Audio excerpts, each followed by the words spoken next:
নাম আমার আইফোন। কক্সবাজারে আইসা শান্তিতে সমুদ্র বিলাসটাও করতে পারি না নেতাদের কারণে। আমার দেখলেই তুইলা নিয়ে যায়।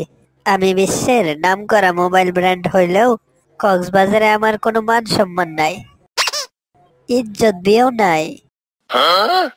কারণ বড় বড় মডেল, কিউট কিউট নায়িকা, সুন্দর সুন্দরী আপাদের অভিভাবকরা তাদেরকে এই বলে কক্সবাজারে নিয়ে আসে যে তোমাদের না আইফোন লাগবে?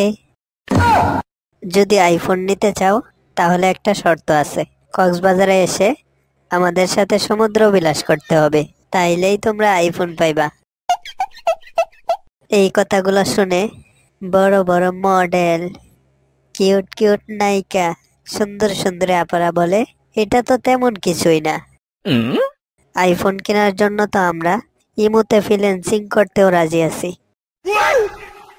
আমি তো সেই বইটাই পাই, নেতাদের কাছ থেকে আমাকে নিয়ে তারা আবার আইফোন দিয়েও ইমোতে ফ্রিল্যান্সিং করবে, আমার মান ইজ্জতের গোষ্ঠীর ষষ্ঠী করে ছাড়বে।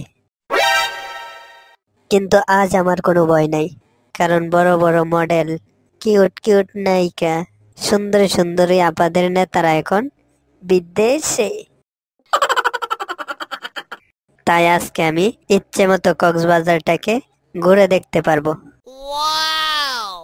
যাই জলদি কক্সবাজার ঘুরে দেখে আসি, কখন জানি না তারা আবার দেশে চলে আসে।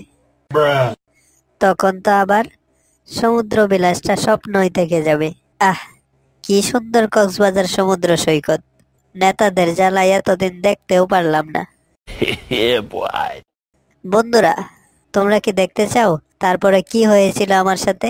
তাহলে লাইক সাবস্ক্রাইব করে জলদি কমেন্ট বক্সে তোমার মতামত জানিয়ে দাও। দেখা হচ্ছে খুব শীঘ্রই। আজকের মতন টাটা।